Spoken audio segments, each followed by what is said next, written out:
வணக்கம் ஃப்ரெண்ட்ஸ், இது நம்ம சேனல் pranesh மம்மி. இன்றைக்கி நம்ம வீடியோவில் நம்ம எதை பற்றி பார்க்க போகிறோம் அப்படின்னா, இப்போ குழந்தைங்களுக்கு இந்த சீசனில் சளி, இருமல், காய்ச்சல் எல்லாமே ரொம்ப ஜாஸ்தியாக இருக்குது. அது குழந்தைங்களுக்கு தான் ரொம்ப அதிகமாக இருக்குது. அந்த சளி, இருமல், காய்ச்சலுக்கு ஒரு பெஸ்ட்டு ஹோம் ரெமெடி அப்படின்னா நம்ம இந்த சூப்பை தான் சொல்லுவாங்க. அது மட்டும் இல்லாமல் குழந்தைங்க வெயிட் லாஸ் ஆகாமல் இருக்கிறதுக்கும், குழந்தைங்களுக்கு வெயிட் நல்லா இன்க்ரீஸ் ஆகிறதுக்கும் இந்த சூப் கொடுக்கலாம். வாரத்தில் ஒரு 2 நாள் கொடுத்தா கூட போதும். இரும்பு சத்து அவ்வளோ வேகமாக இன்க்ரீஸ் ஆகும். இந்த மேஜிக் சூப் எப்படி செய்கிறதுன்னு பார்க்குறதுக்கு முன்னாடி இந்த வீடியோக்கு ஒரு லைக் பண்ணிட்டீங்க அப்படின்னா உங்களை மாதிரி இன்னும் நிறைய மம்மிஸ்க்கு இந்த வீடியோ போய் சேரும். அது மட்டும் இல்லாமல் இப்போ தான் நீங்கள் ஃபஸ்ட் டைம் நம்ம சேனல் பார்க்குறீங்க அப்படின்னா மறக்காமல் நம்ம சேனலை சப்ஸ்கிரைப் பண்ணிவிடுங்க.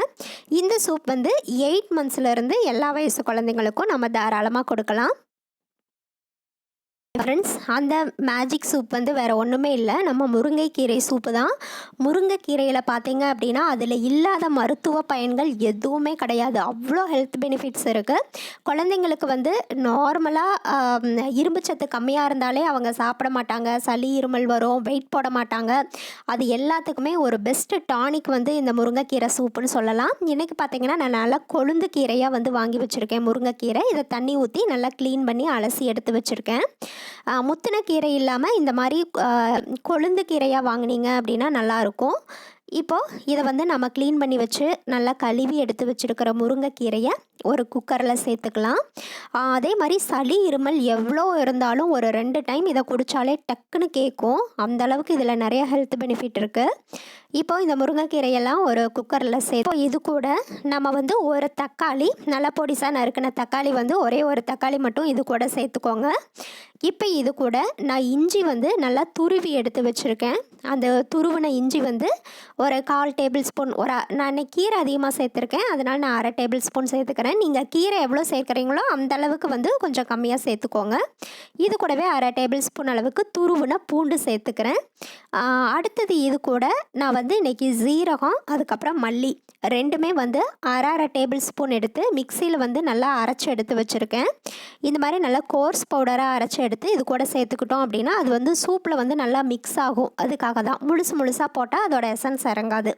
அதனால் மிக்சியில் ஒரு 2 சுற்று விட்டு இந்த மல்லி ஜீரகம் ரெண்டையும் நான் சேர்த்து போட்டிருக்கேன்.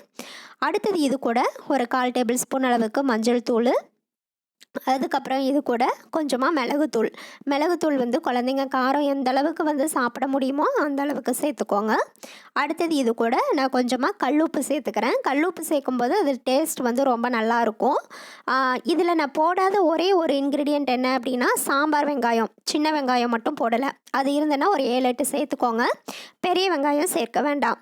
சின்ன வெங்காயம் இல்லைன்னா கூட பரவாயில்ல, சேர்க்காமல் விட்டாலும் பரவாயில்ல. இப்போ இது கூட தண்ணி சேர்த்துக்கலாம். இப்போ ஒரு 4 டம்ளர் தண்ணி வைக்கிறோம் அப்படின்னா அது ஒரு 2 டம்ளர் தண்ணி வர அளவுக்கு நம்ம குக் பண்ணி எடுத்துக்கணும். நான் குக்கரில் போட்டு ஒரு 7லேருந்து 8 விசில் விட்டு எடுத்துக்குவேன். இப்போ நான் ஒரு 7-8 விசில் விட்டு எடுத்துக்கிறேன். இப்போது ஒரு 8 விசிலுக்கு பின்னாடி பார்த்தீங்கன்னா இந்த கீரை நல்லா மசிஞ்சு வந்துட்டுருக்கு. இந்த மாதிரி ஒரு கரண்டி வச்சு நம்ம நல்லா மறுபடியும் நல்லா மசிச்சு விட்டுருங்க. அந்த கீரையில் இருக்கிற அந்த சாரெல்லாம் நல்லா சூப்பில் இறங்கிரும். இந்த மாதிரி நல்லா மசிச்சு விட்டுட்டு இப்போ நம்ம இதை நல்லா ஃபில்டர் பண்ணி எடுத்துக்கலாம். இப்போது இதை நல்லா நம்ம ஃபில்டர் பண்ணி எடுத்துக்கலாம். பெரியவங்களாக இருந்தால் அந்த கீரையோடவே சேர்த்து சூப் சாப்பிடுவாங்க. ஆனால் குழந்தைங்களுக்கு நம்ம நல்லா ஃபில்டர் பண்ணிவிட்டு சூப்பாக ஊட்டி விடும்போது தான் குழந்தைங்க குடிப்பாங்க. அட்லீஸ்ட் ஒரு 4 ஸ்பூன் குடித்தா கூட போதும் குழந்தைங்களுக்கு. ஒரு 4 அயன் மாத்திரை சாப்பிட்ட அளவுக்கு அதில் அவ்வளோ ஹெல்த் பெனிஃபிட் இருக்குது. இதை நல்லா ஃபில்டர் பண்ணிவிட்டு நம்ம 8 மந்த்ஸ்லேருந்து இருக்கிற எல்லா வயசு குழந்தைங்களுக்கும் அவங்க எவ்வளோ குடிக்கிறாங்களோ அந்த அளவுக்கு நீங்கள் இந்த சூப்பை கொடுக்கலாம். வெஜிடபிள் சூப் மாதிரி இல்லாமல் லைட்டாக ஒரு துவர்ப்பு தன்மையோடு தான் இருக்கும் இதோட டேஸ்ட் எப்படி சமைச்சாலும். ஓகே ஃப்ரெண்ட்ஸ், இந்த சூப் ரெசிபி உங்களுக்கு பிடிச்சிருந்தது அப்படின்னா மறக்காமல் நம்ம சேனலை சப்ஸ்கிரைப் பண்ணுங்கள், லைக் பண்ணுங்கள்.